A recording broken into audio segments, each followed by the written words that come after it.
William Gargan stars as Barrie Craig, confidential investigator.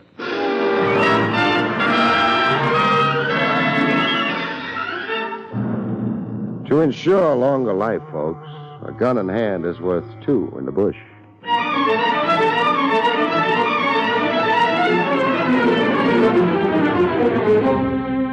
The National Broadcasting Company presents William Gargan in another transcribed drama of mystery and adventure with America's #1 detective, Barrie Craig, confidential investigator.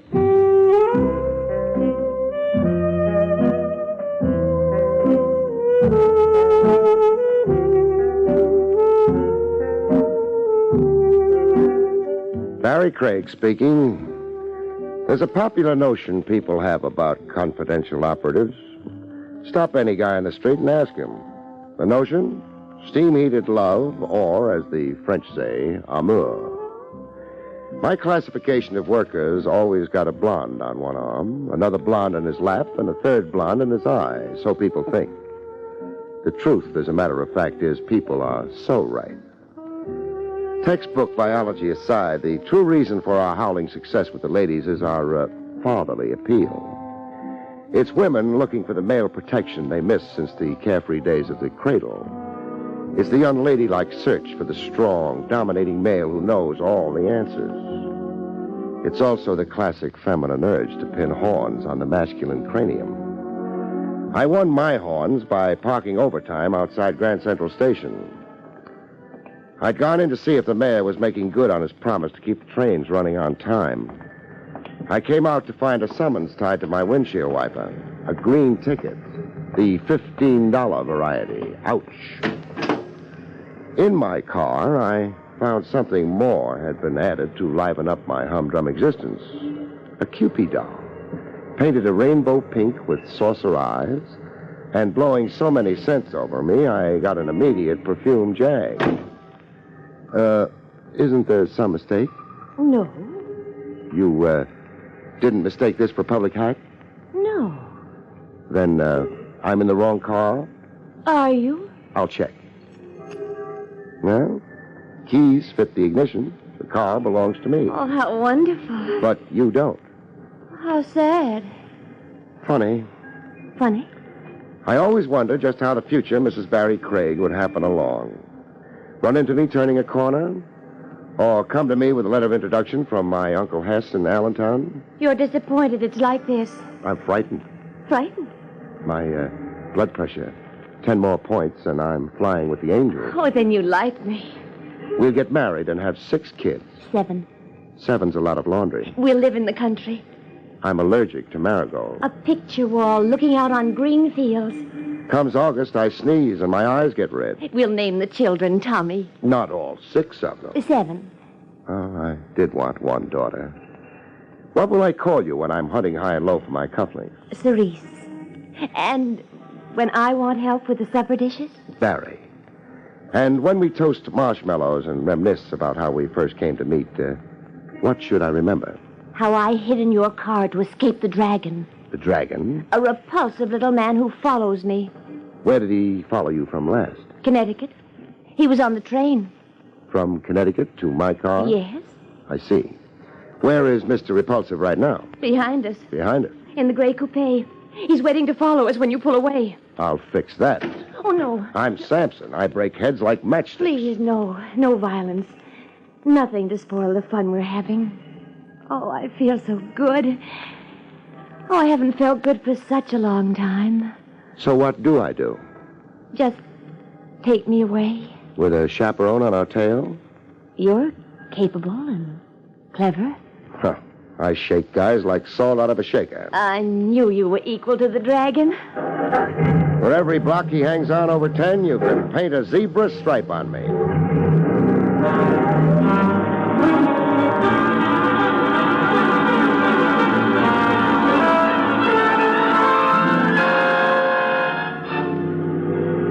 In no time, I had more zebra stripes than skin. The repulsive dragon hung on for 10 blocks, then 30 more, then through the Holland Tunnel, way into Jersey.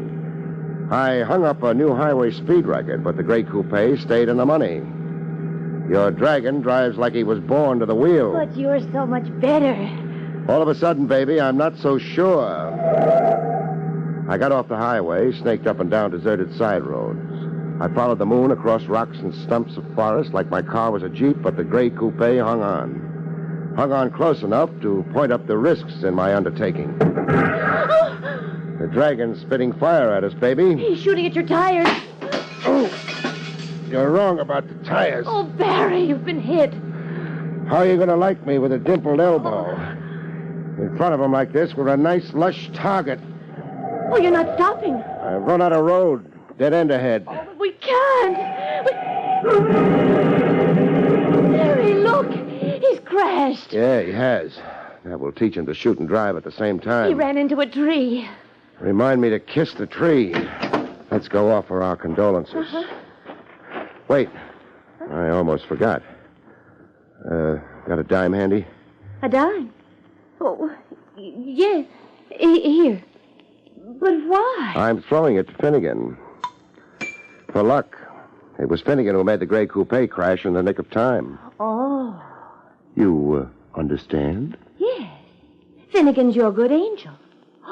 Oh, I almost forgot, too. Let me see.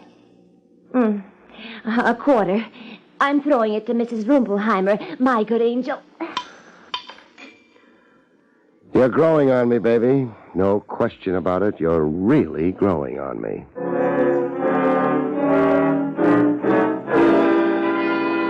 The gray coupe was telescoped like an accordion. Getting the unconscious dragon out of the wreck was like breaking into a sardine can with your fingernails. An owl kept applauding the show. A vest pocket dragon, small hands and dainty feet, and the emaciated look of a guy who went hungry Mondays, Wednesdays, and Fridays. How badly hurt is he? He could be worse. He could be dead. Contusions. When he comes to, he's going to hate that word. Your elbow. Only a nick that can wait. Buster here is really emergency. I've got to get him to a hospital. But... If he keeps bleeding, the dragon will change to a zombie right in front of us.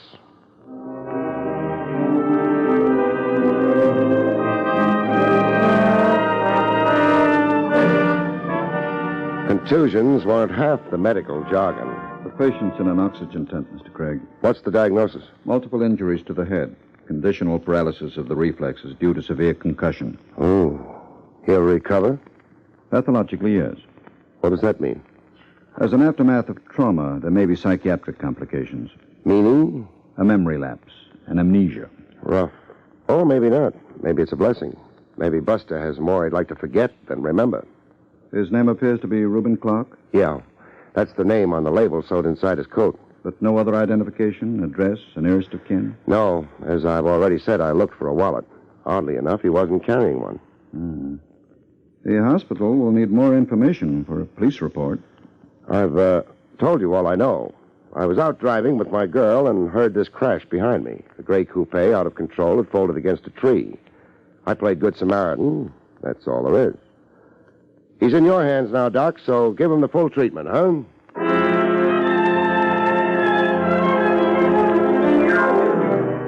Get a perfume jag on and your brain takes to the hills.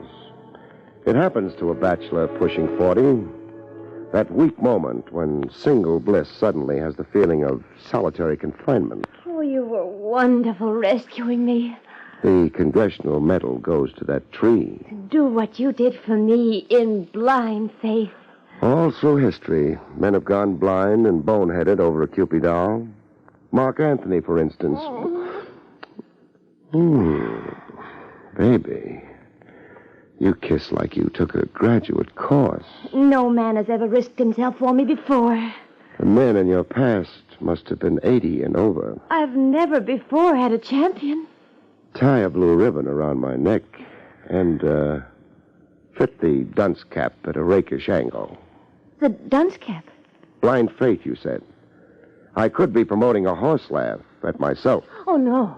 Then fill in a few reassuring facts. Facts? The delirious dragon I palmed off in a hospital, Reuben Clark, who is he?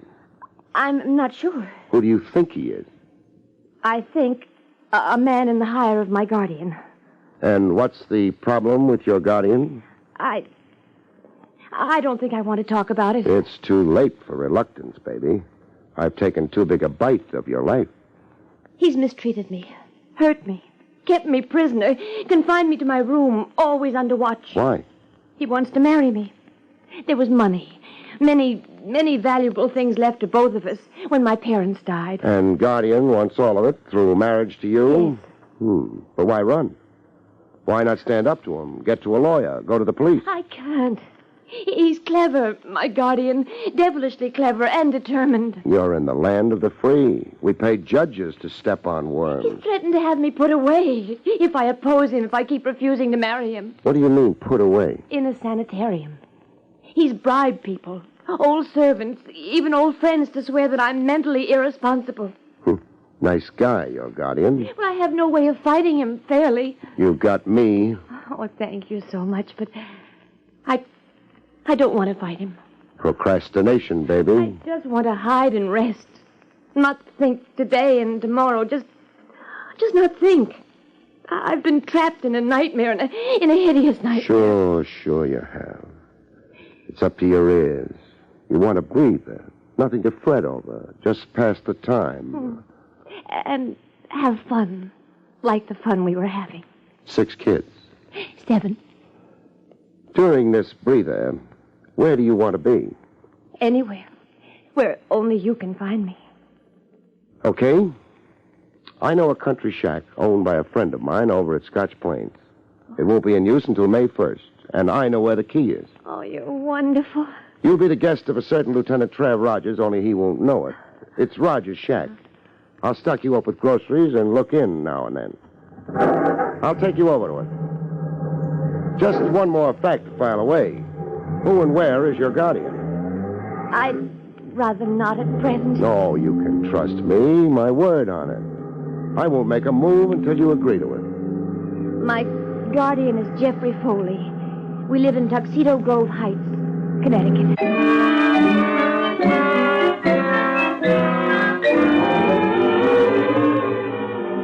Back in my office, I got my first real indication that boy-girl woo-hoo sometimes echoes back ow-wow. An uninvited caller. Male, 30 about, a flashy dresser and a peppermint striped shirt, gray suede gloves, and a nickel-plated revolver. You Barrie Craig? No. What do you mean, no? This is Craig's office? Was. I took over this morning. I'm a distant cousin. Then where's Craig? Passed away. Croaked? Yeah, all of a sudden at 2 a.m. this morning. What are you giving me? The obituary. Into your pocket and throw your wallet on the desk. I want to check. It so happens I'm carrying Craig's wallet to turn it over to the estate. Where's the dame? Dame? You're asking for something, Craig. Your arm will get stiff pointing that gun. I got a heat lamp home. Oh. You don't want to talk about the dame, huh? I've got a block against discussing women. I was a retarded adolescent. Want to talk about the track? The dame. Famous battles of history, then. The dame. You're a hard man to please. Get over to the window. The window? Open it. You can't throw guys out of windows. Why not? The sanitation code. Littering the sidewalk. You'll be socked $5 in magistrate's court. Open the window, comedian. Now, close it. Close it? Just what did that accomplish? You're smart. Figure it out yourself. I just did. Who was I signaling? The big guy. He'll be up to talk to you. Later. Later? After I've softened you up. So you can talk politely to the big guy. He don't like wisecracking comedians. Now lie down on the floor. What for? So I can get at your head. Standing up, I can't reach you. You are kind of short for a muscle man. Bending over the dice all the time I was a kid grew down instead of up. So lie down, Craig. Nice, huh? You can close the safety catch on your gun. I'll lie down nice. Now tell me a funny story. While I work.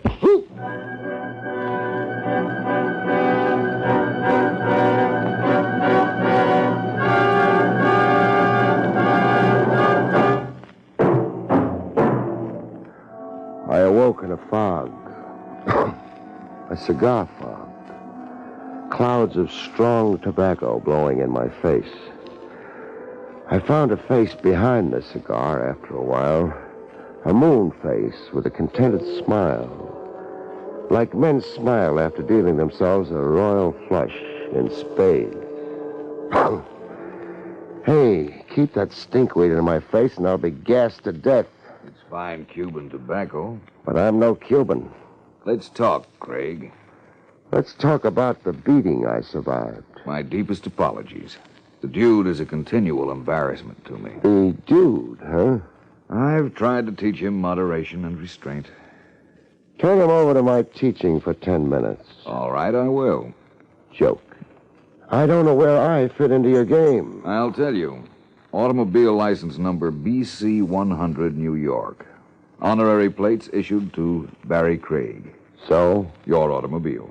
I saw a certain young lady get into it yesterday. It pulled away, unfortunately, before I could formulate strategy. In pursuit, I lost the car in traffic. So? This morning, I identified you as the owner of the car. Where's the girl, Craig? I don't know. She thanked me for the lift and got off at Battery Place. I don't think so. You'll have to take my word on it. Temporarily, perhaps. I'm fairly resourceful at proving liars to be liars. The dude's arm-weary right now. I'm also a vindictive man when lied to. My one great failing.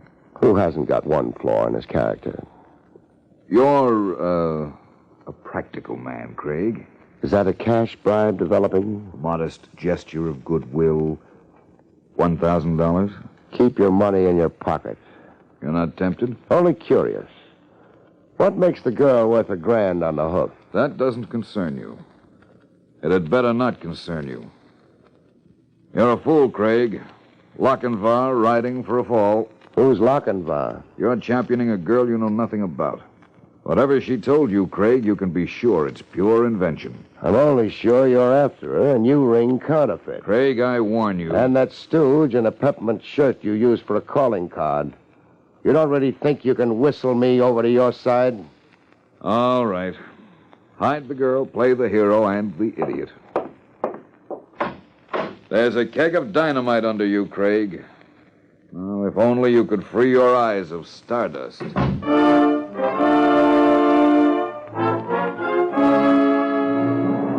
Keg of dynamite. The phrase kept repeating in my head until it gave me the willies. How much of the truth had Cupid told me? I began to wonder.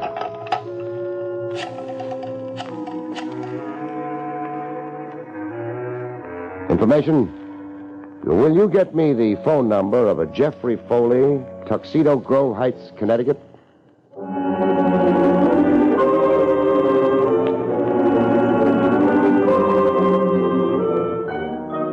Later in the afternoon, I went calling on Love. Lochinvar's here, baby. Barrie. With a sack full of groceries. Wax beans, salmon, fresh blueberries, vintage year bagels, enough food to keep you hiding out for a month. Here, I'll take your coat. Take my hat first, huh? The dunce cap. Dunce cap? I hate myself in it. Take it off me, baby. Barrie, what's happened? I tried to telephone that wicked old guardian of yours. You tried to? Jeffrey Foley of Tuxedo Grove Heights, Connecticut. There's no Tuxedo Grove Heights anywhere on the map of Connecticut. I lied. Tell me something I don't know. But only about the address. What's the real address? Cranberry Hills, Pennsylvania. Why'd you lie about the address? I wasn't sure I could trust you. Really trust you. Baby, come here. I've confided in people only to have them use me, extort money, hurt me. 2 guys dropped in on me today looking for you. They barely stopped short of murder. Barrie. I came out here by way of Planet X to shake them. You must be quite a prize to rake 2 homicidal retrievers like my morning callers. $1 million, Barrie. The estate my guardian is trying to steal. It's worth $1 million. $1 million? I knew that love, when it came, would be nothing trivial, but I never dreamed it would have a Dun & Bradstreet rating.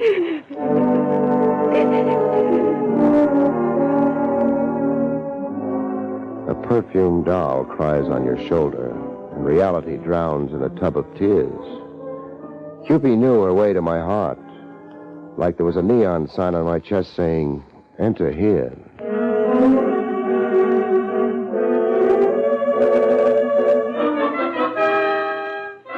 When love let go of my throat long enough, I took a half-hearted whack at confidential investigating. I did some more sneak checking on Cupid. The repulsive dragon, Reuben Clark. I wanted his version of events. Patient has shown extraordinary improvement, Mr. Craig. Is he conscious, Doc? Yes. I want to talk to him. I don't think... Don't think. The first story I told you, I thinned it down a little. The fact is this. Police badge. Uh-huh. But... Don't pump me, Doc. I'm engaged in Operation Top Secret. I can't give out facts until I've wrapped up the case. Of course. Which door do we go through?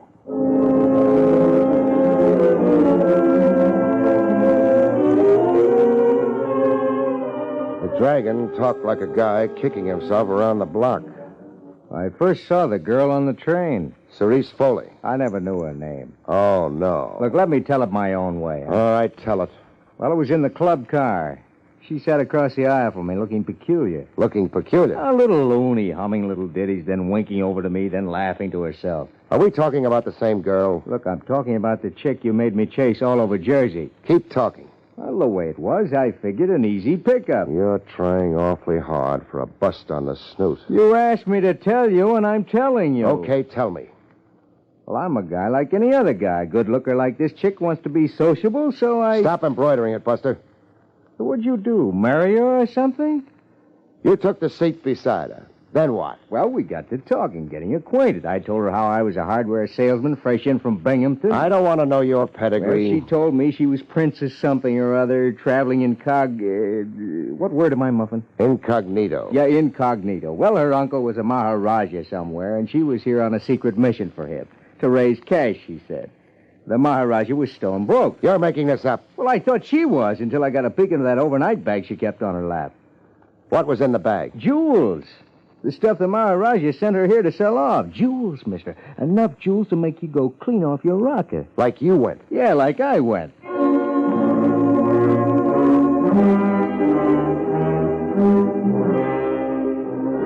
Cupid confirmed the fact of the jewels. Yes, Barry. I have jewels. Many, many jewels. Bracelets, brooches, rings. Oh, right here in my overnight bag. See? They're real? Why, yes, of course. Where did you get them? I asked, where did you get them? You're hurting me, Barry. No phony stories about a guardian or a Maharaja. I want the truth. I stole them. Who from? Jeffrey Foley. Of Cranberry Hills, Pennsylvania? No. Oh, he really lives in Meadow Farms, New York. I worked for Mr. Foley as an upstairs girl. You were Foley's maid? Yes. He was a brute. And Mrs. Foley, too. They mistreated me, humiliated me. So you made off with a fortune in jewels? Yes. Baby, put your hands out nice and straight.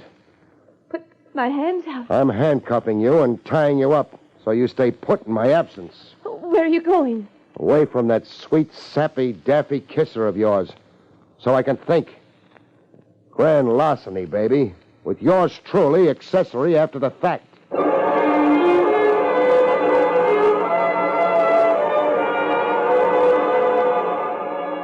I thought it over, stewed over it, and wound up telling it to Lieutenant Trav Rogers.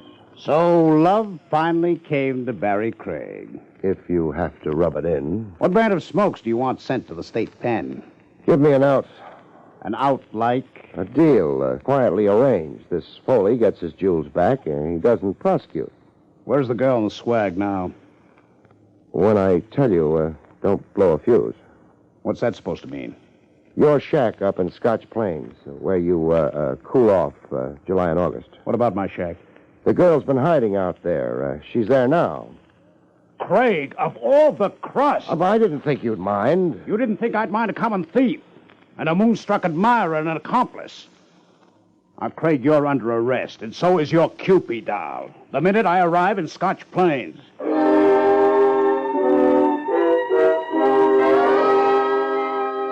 But it didn't end like that.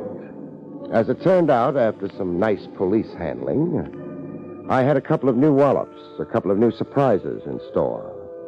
The first surprise was handed me by a solemn-faced fellow wearing a white coat and a white beard, a doctor. I'd been brought to a place called Hopewell Rest, a sanitarium, by Trav Rogers. This is Dr. Kempner, a psychiatrist. Doctor, tell it to Craig. Yes. Mr. Craig, I'm acquainted with all the details of your curious experience with Cerise Foley, the daughter of Mr. and Mrs. Jeffrey Foley.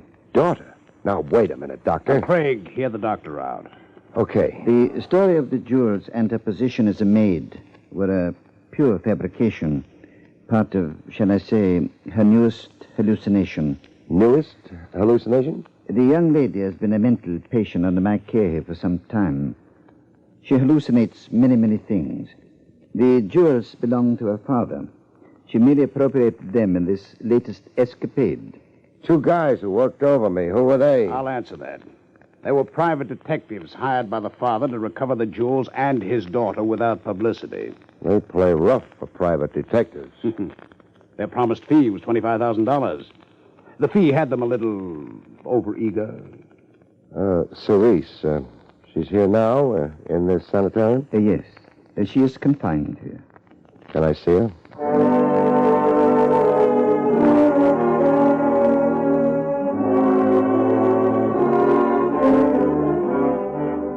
Surprise number 2 added some gray hairs to the few I already had. I watched the doctor walk Cupid doll toward me. Hello, baby.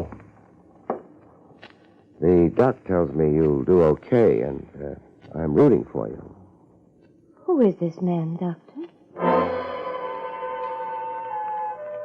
I watched her stare at me blankly, stare through me, then walk away. You see, Mr. Craig? She looked right through me, as if she didn't know me. She does not know you. That is another symptom in her hallucinations. An element of amnesia, shall we say. She forgets the escapade and her companion in it totally. You mean she'll never remember me? Never know me? I mean, you must forget her. You were her good friend for a day. And now, it is another day. You'll get over her, Craig. It'll hurt a while, but you'll get over her. Yeah, I'll get over her. That crack you made, Trav, what was it again? Oh, yeah. Love comes to Barrie Craig. Good night, folks. See you next week.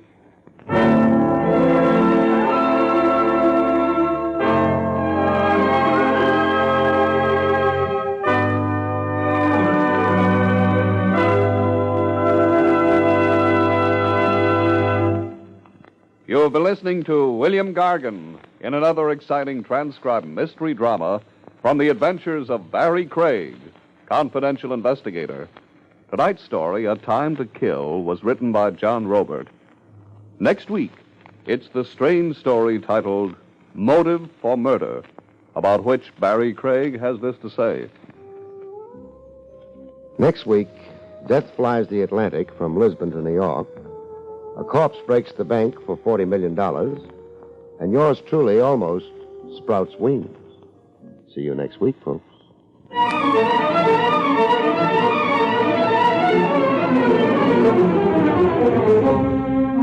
Featured in the role of Cerise was Arlene Blackburn. Barrie Craig, starring William Gargan, was under the direction of Hyman Brown. This is Don Pardo speaking.